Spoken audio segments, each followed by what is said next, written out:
É difícil encontrar alguém que nunca tenha ouvido falar de Freud. Freud foi um médico e ele inventou, né, a chamada psicanálise. Então esses nomes, Sigmund Freud, né, psicanálise, não são nomes estranhos para a maior parte das pessoas.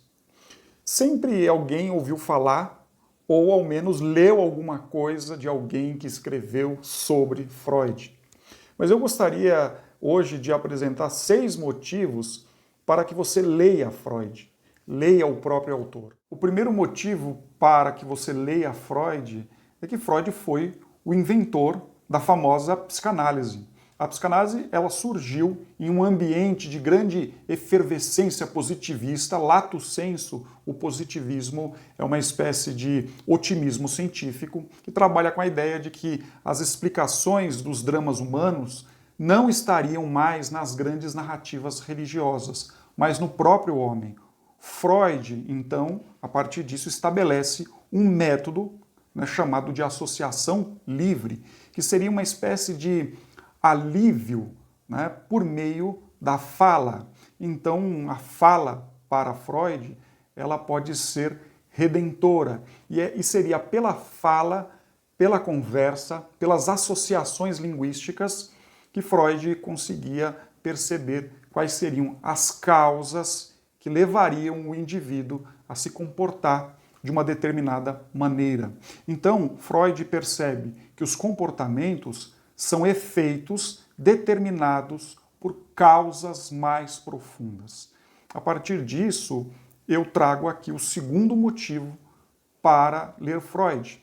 Freud é aquele que descobre aquilo que poderíamos chamar em psicanálise de inconsciente. É claro que o termo inconsciente ele já tinha sido usado, mas é Freud que matiza, que explica, que determina, né, o que seria esse espaço psíquico que ele vem a chamar de inconsciente. E é por esse motivo que Freud destaca que a psicanálise, por causa do inconsciente, é a terceira ferida narcísica.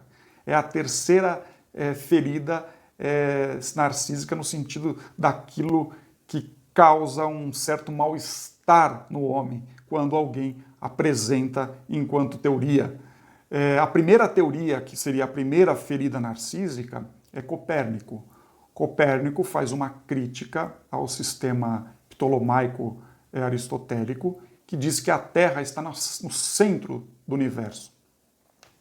E Copérnico mostra que esse sistema ele é inadequado para aquilo que ele vislumbra e concebe a ideia de que quem está no centro é o Sol.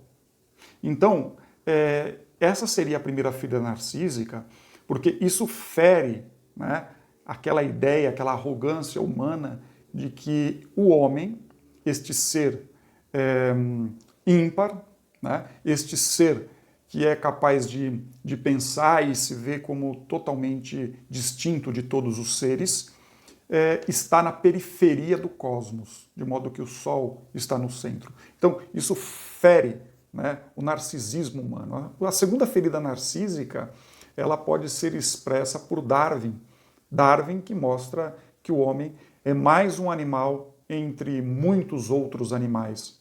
Então, imagine só, dentro de uma perspectiva em que o homem é a imagem e semelhança de Deus. E Darwin vem mostrar que o homem é mais um animal entre uma cadeia infinita de animais e de espécies. O homem é mais um animal dentro de um processo evolutivo sem nenhuma finalidade. Então isso fere, né, o narcisismo, a arrogância humana.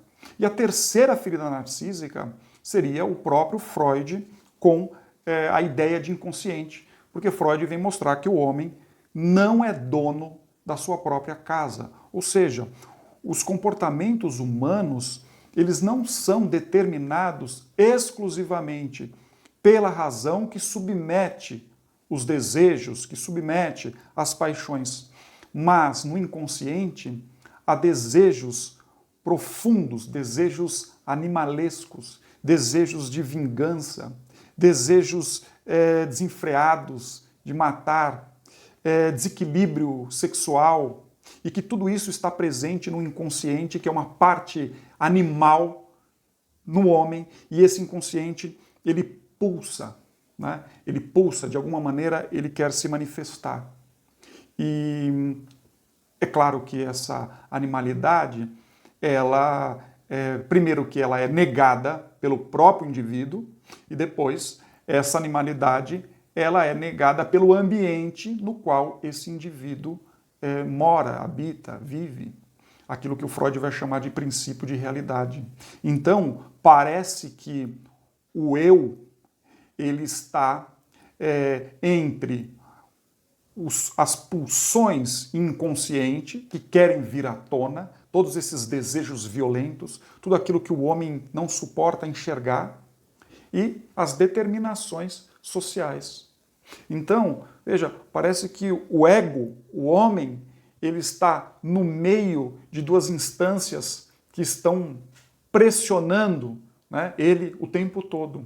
Então, é nesse sentido que o Freud diz que o homem é o resultado destas forças. Então, a ação do homem, ela não é sempre autônoma. O homem, ele não consegue determinar com clareza tudo aquilo que ele vai fazer, porque muito daquilo que ele pensa em fazer, ele não consegue e faz de outro jeito. Então, há uma fragilidade, uma percepção de vulnerabilidade muito grande. Então, trazendo aqui a própria metáfora freudiana, se nós tivéssemos que pensar aqui um iceberg, diríamos que aquela pontinha do iceberg que os navegadores conseguem enxergar pode ser chamado de eu, de ego. Temos algum controle em relação àquilo, mas a água do mar, ela esconde uma porção gigantesca de coisas que nós não conseguimos determinar, que é justamente isso que o Freud chama de inconsciente. Então, nesse sentido, o homem não é dono da sua própria casa, o homem não é sempre autônomo e capaz de organizar tudo aquilo que ele deseja. Isso nos leva a um terceiro motivo para a leitura de Freud, que é justamente a neurose. A neurose, ela é o resultado dessa pressão das pulsões do inconsciente e de uma moral estabelecida pelo princípio de realidade. É claro que há graus de neurose. Então, uma coisa é o indivíduo que lava a mão 3 vezes por dia, cumprindo uma espécie de ritual de purificação que distorce uma certa culpa por ter realizado algum ato imoral. Então, em vez de ter uma lembrança desse ato imoral, ele é impelido a lavar a mão 3 vezes ao dia. Então, esse indivíduo, esse tipo de neurose, é possível que essa pessoa conviva com isso, sem nenhum problema, nem para ela, nem para as pessoas que estão ao seu redor. O problema é quando esta neurose, né, esse tamponamento de algo que é mais profundo, seja uma culpa, seja uma obsessão, ou seja o que for, quando o indivíduo não consegue mais ficar na rua, trabalhar, se relacionar, porque ele fica o dia inteiro no banheiro lavando a mão e lava a mão até sangrar. Ou seja, a neurose, que num primeiro momento vinha para tamponar algo que é mais profundo, agora ela passou a inviabilizar a vida do indivíduo. Aí nós temos uma neurose que eu chamaria de patológica. Então, a neurose, ela é um rito obsessivo que distorce a realidade. Então, neurose tem a ver com uma certa distorção da realidade, né? Ou seja, eu não suporto a realidade tal qual ela se apresenta. Então a neurose, ela vem como uma espécie de máscara que me permite enfrentar uma dada realidade. É claro que por vezes essa máscara, ela não dá conta. Então, quando isso acontece, o sofrimento aumenta, a angústia, o tédio, a tristeza, a depressão, e aí o indivíduo cai no divã. Então eu diria que a neurose é uma mentira que o homem inventa para si a fim de não lidar com o que é mais profundo, ou seja, com aquilo que ele não quer ver. É claro que essa mentira ele não forja de forma racional, né? Coloca no Excel tudo aquilo que eu vou fazer, então eu começo a me comportar a partir daquilo que eu determinei. Não, mas é um comportamento que ele nem sabe como isso se formou, ele não sabe com clareza, mas esse tipo de comportamento, em um dado momento, começou a inviabilizar a sua vida. Esse indivíduo, ele cai no divã, né? Porque justamente no divã, né, por meio da conversa, por meio das palavras, que o psicanalista vai tentar entender o que aconteceu. Então, o psicanalista é alguém que busca encontrar as causas que ordenam um certo comportamento que inviabiliza a vida da pessoa. Por isso que o psicanalista, e aí usando aqui uma metáfora do próprio Freud, é alguém que pesca nas águas turvas do inconsciente. Isso é interessante porque a psicanálise ela é capaz de trazer uma certa dose de alívio para essa pessoa, porque auxiliaria a pessoa a lidar, né, com esse problema e com essa situação, por vezes, causa de muita angústia, de muita dor e de muito sofrimento psíquico. O quarto motivo para lermos Freud é que Freud faz uma análise dos comportamentos humanos, entendendo o homem como um ser que vive em sociedade.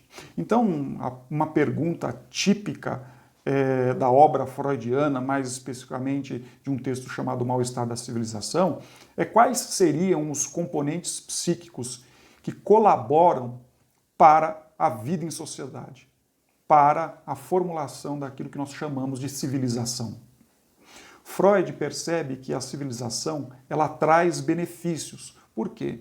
Porque diminui a solidão, o indivíduo não fica à mercê da violência alheia, porque há o estabelecimento de regras, de leis e de normas que de alguma forma diminui a violência entre, né, as pessoas que estão convivendo numa determinada sociedade. E também a civilização ela cria um ambiente de realização de si, seja por meio do trabalho, da arte, da ciência, da constituição de uma família. Então, há benefícios, mas a vida civilizada também tem o seu ônus.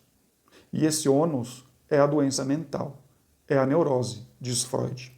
O homem, enquanto ser civilizado, ele tem que abrir mão de alguns dos seus desejos mais profundos. E ao abrir mão desses desejos, há uma contenção do desejo. E essa contenção do desejo pode se configurar enquanto neurose, enquanto doença psíquica, enquanto, eu diria, mal-estar que nos habita, já que somos seres passíveis à vida em sociedade. O quinto motivo para ler Freud, eu diria que Freud é um autor que tenta entender a origem do sentimento religioso. Ele diz que o homem, quando nasce, possui em si um sentimento de desamparo muito grande. E esse sentimento de desamparo, ele é compensado pela presença do pai. Um pai que protege um filho que está totalmente à mercê, né, ao léu da violência do cosmos. Então esse pai é um pai que protege. Mas a criança ela começa a crescer e ela percebe que esse pai também tem as suas fragilidades. E esse pai também não consegue protegê-lo como ele gostaria. Então, diz Freud, o homem ele projeta, né, esse desejo de proteção em uma divindade. Então, para o Freud, né, a religião, a ideia de Deus é o resultado do medo. O desamparo, né, serve como mola propulsora para a projeção de um desejo. Né? E que desejo é esse? O desejo de um pai protetor. O sexto e último motivo, por meio do qual eu o convido para ler Freud, é que Freud ajuda o indivíduo a mentir menos para si. Freud é um pensador que nos ajuda a viver com uma dose menor de ilusão. O próprio Freud chega a dizer, numa obra chamada O Futuro de uma Ilusão, que é preciso educar para a realidade. Então eu diria que a psicanálise ela é a passagem daquilo que chamaríamos, a partir do Freud, de uma infelicidade neurótica para a infelicidade normal. Leiam Freud.